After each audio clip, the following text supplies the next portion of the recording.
Olá, comunidade Moriá, sigamos a leitura de O Chamado para o Ministério, de Charles Spurgeon. Como pode o jovem saber se é vocacionado ou não? Esse é o segundo vídeo, o primeiro está lá aí já no canal, a continuação do texto aqui com a pergunta: como pode o jovem saber se é vocacionado ou não? É uma indagação ponderável e desejo tratá-la muito solenemente. A divina orientação para fazê-lo. O fato de que centenas perderam rumo e tropeçaram num púlpito está patenteado tristemente nos ministérios infrutíferos e nas igrejas decadentes que nos cercam. Errar na vocação é terrível calamidade para o homem e para a igreja sobre a qual ele se impõe. Seu erro envolve aflição das mais dolorosas. Seria um curioso e penoso tema para reflexão. A frequência com que homens dotados de razão enganam-se quanto à finalidade da sua existência e miram coisas que nunca deveriam ter buscado. O escritor que redigiu os seguintes versos, por certo, estava com os olhos postos em muitos púlpitos ocupados indevidamente. Mostrai, ó sábios, se podeis, entre os animais de toda espécie, condição, tamanho e classe, desde elefantes a mosquitos, um ser que tanto erre nos planos e tantas vezes como o homem. Cada animal quer o bem próprio, busca prazer, ração, repouso, que a natureza indica e mostra, sem nunca errar na escolha feita. Só o homem falha, embora tenha razão acima dos demais. Descei a exemplos e provai. O boi jamais tenta voar, não deixa os pastos na campina, nem com os peixes sonda as águas. Dos animais, só o homem age oposto à natureza.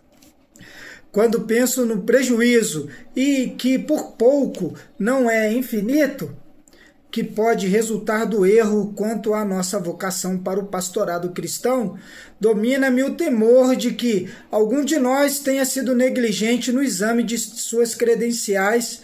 Preferiria que vivêssemos em dúvida e nos examinássemos muitíssimas vezes do que tornarmos empecilhos no ministério.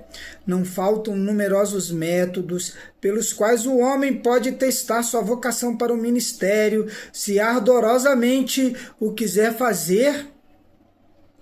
É-lhes imperativo que não entre no ministério enquanto não fizer profunda sondagem e prova de si próprio quanto a este ponto.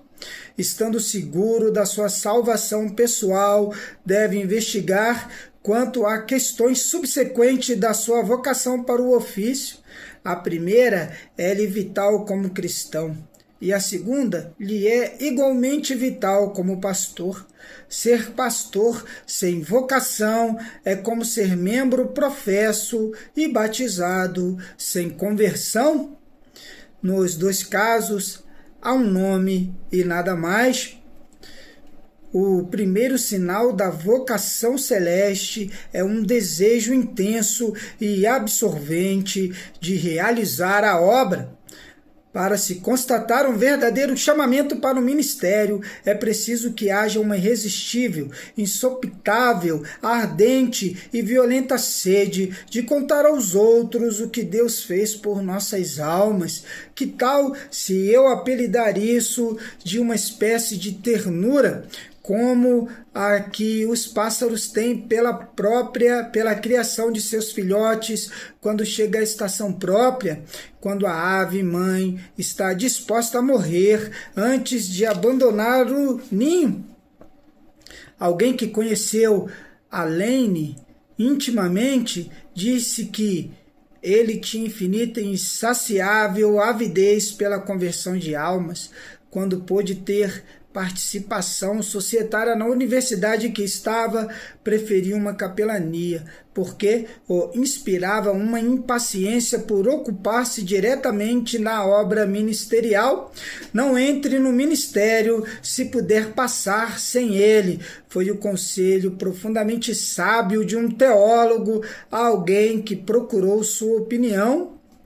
Se alguém nesse recinto puder ficar satisfeito sendo redator de jornal, merceeiro, fazendeiro, médico, advogado, senador ou rei, em nome do céu e da terra, siga o seu caminho. Não é bom em quem habita o Espírito de Deus em sua plenitude, pois o homem, assim, revestido da plenitude de Deus, ficaria inteiramente enfadado com qualquer carreira que não aquela pela qual o âmago da sua alma palpita.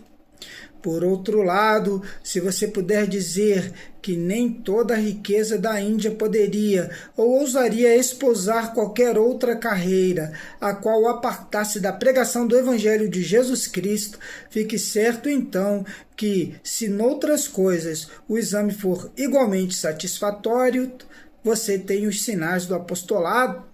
Devemos estar convictos que a desonra virá sobre nós se não pregarmos o Evangelho. A palavra de Deus deve ser como fogo em nossos ossos. Do contrário, se nos aventurarmos no ministério, seremos infelizes nisso, seremos incapazes de suportar as diversas formas de abnegação que lhes são próprias e prestaremos pouco serviço àqueles aos quais ministramos. Falo de formas de abnegação e digo bem, pois o trabalho do verdadeiro pastor está repleto delas, e, se não amar a sua vocação, logo sucumbirá ou desistirá da luta ou prosseguirá descontente sob o peso de uma monotonia tão fastidiosa como a de um cavalo cego girando moinho. Não, na força do amor, a consolação, que torna suportável uma coisa que a qualquer outro rompe o coração. Cingidos desse amor, vocês serão intrépidos, despidos desse cinto mais que mágico da vocação irresistível, consumir-se-ão na desventura. Este desejo deve resultar da reflexão. Não deve ser um impulso repentino, desajudado por uma ponderação ansiosa. Deve ser o resultado do nosso coração em seus melhores momentos, o objeto de nossas reverentes aspirações, o assunto de nossas mais ferventes orações. Deve continuar conosco quando tentadoras ofertas de riqueza e comodidade entrarem em conflito com ele, e deve permanecer como uma resolução serena e bem pensada, depois de tudo ter sido avaliado em suas proporções certas e o preço muito bem calculado. Quando morava com meu avô no campo, na meninice, vi um grupo de caçadores com seus casacos vermelhos, cavalgando pelos campos atrás de uma raposa. Foi uma delícia para mim. Meu pequeno coração excitou-se, senti-me disposto a seguir os cães de caça, saltando barreiras e cruzando valas. Sempre tive gosto natural por essa espécie de atividade, e na minha infância, quando me perguntava o que eu queria ser, costumava dizer que ia ser caçador. Bela profissão, na verdade. Muitos jovens têm a mesma ideia de serem clérigos, como eu, de ser caçador. Simples noção infantil de que gostariam do casaco e do toque das cornetas, da honra, do respeito e da tranquilidade. E talvez sejam bastante tolos para pensar, gostariam das riquezas do ministério. Só podem ser ignorantes se buscam riqueza com relação ao ministério evangélico. O fascínio exercido pelo ofício de pregador é muito grande para as mentes fracas, razão porque energicamente advirto a todos os jovens a não confundirem fantasia com inspiração e preferência infantil com vocação do Espírito Santo. Notem bem o desejo de que falei deve ser totalmente desinteressado. Se um homem perceber, depois do mais severo exame de si próprio, qualquer outro motivo que a glória de Deus e o bem das almas em sua busca do episcopado, melhor será que se afaste dele de uma vez, pois o Senhor aborrece a entrada de compradores e vendedores em seu templo. A introdução de qualquer coisa que cheira mercenário, mesmo no menor grau, será como um inseto no unguento, estragando-o de todo. Esse desejo deve ser tal que permaneça conosco, uma paixão que aguente o teste da provação, um anelo do qual nos seja completamente impossível fugir, ainda que o tentemos.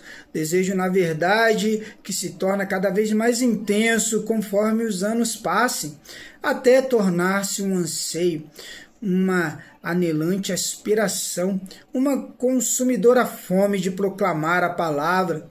Esse desejo intenso é uma coisa tão nobre e tão bela que toda vez que o percebo inflamar-se no peito de algum jovem, sempre me contenho, não me apressando a desanimá-lo, mesmo que tenha dúvidas quanto à sua capacidade. Talvez seja necessário, por razões que lhes serão dadas mais adiante, sufocar as chamas, mas isso deve ser feito com relutância e com sabedoria. Tenho tão profundo respeito por este fogo nos ossos que, se eu mesmo não o sentisse, teria que abandonar de uma vez o ministério. Se vocês não sentem o calor sagrado, rogo-lhes que voltem para casa e sirvam a Deus em suas respectivas esferas. Mas se, com certeza, as brasas de zimbro chamejam por dentro, não as apaguem, a menos que, de fato, outras considerações de grande importância lhes provem que o desejo que têm não é fogo de origem celestial. Em segundo lugar, em combinação com o desejo ardente de ser pastor, é preciso que haja aptidão para ensinar e certa medida das outras qualidades necessárias ao ofício de instrutor público. Para provar sua vocação, o homem precisa testá-la com êxito. Não pretendo que na primeira vez que um homem se levantar para falar, pregue tão bem como Robert Hall em seus últimos tempos. Se a sua pregação não for pior do que o grande homem fez no início da sua carreira, não deve ser condenado. Vocês sabem que Robert Hall fracassou completamente 3 vezes e clamava: se isto não me humilhar, nada mais me humilhará. Alguns dos mais nobres oradores não foram dos mais fluentes nos seus primeiros tempos. Mesmo Cícero, no início, padecia de voz fraca e dificuldade de elocução. Contudo, ninguém deve considerar-se chamado para pregar enquanto não provar que pode falar em público. Claro que Deus não criou o hipopótamo para voar, e se o Leviatã tivesse forte desejo de subir aos ares com a calhandra, evidentemente seria uma aspiração insensata, visto que não é dotado de asas. Se um homem for vocacionado para pregar, será dotado da capacidade em algum grau para falar, capacidade que ele cultivará e desenvolverá se o dom da elocução não existir no início. Em alguma medida, não é provável que venha a desenvolver-se. Ouvi falar de um cavalheiro que tinha o mais intenso desejo de pregar, e tanto insistiu com o seu pastor que, depois de múltiplas recusas, conseguiu licença para pregar um sermão de prova. Essa oportunidade foi o fim da sua importunação, pois, depois de anunciar o texto, viu-se privado de todas as ideias menos uma, que ele transmitiu sentidamente e em seguida desceu da tribuna. Meus irmãos, disse ele, se algum de vocês pensa que é fácil pregar, aconselho-o a vir até aqui para perder toda a vaidade. A prova a que submetam as suas capacidades revelará a sua deficiência se vocês não tiverem a aptidão necessária. Não conheço nada melhor, devemos dar-nos a nós próprios uma boa prova nesta questão, ou não poderemos saber com certeza se Deus nos chamou ou não. E durante a prova, devemos perguntar-nos a nós mesmos muitas vezes se, de modo geral, podemos alimentar a esperança de edificar outros com os nossos discursos. Contudo, devemos fazer mais do que submeter a isso nossa consciência e ao nosso julgamento, pois somos juízes ineptos. Certa classe de irmãos tem grande facilidade para descobrir que tem sido maravilhosa e divinamente auxiliada em suas declamações. Eu invejaria a gloriosa liberdade e a confiança própria desses irmãos, se houvesse algum fundamento para isso, pois lastimavelmente, com muita frequência, tenho de deplorar e lamentar minha falta de sucesso e meus fiascos como orador. Não devemos confiar muito em nossa própria opinião, mas se pode aprender muito de pessoas judiciosas e de índole espiritual. De modo nenhum é isto uma lei que deva obrigar a todas as pessoas, mas ainda assim é um bom e antigo costume em muitas das nossas igrejas rurais o jovem que aspira ao ministério pregar perante a igreja. Dificilmente é um ensaio agradável ao jovem aspirante e, em muitos casos, mal chega a ser um exercício edificante para o povo. Todavia, pode dar provas de que é um recurso disciplinar dos mais salutares e poupa a exposição pública da ignorância excessiva. O livro de Atas da Igreja de Orsby contém o seguinte registro. Fica para o próximo vídeo da leitura de O Chamado para o Ministério de Charles Spurgeon. Carlos Borges, Comunidade Moriá, onde a fé encontra propósito.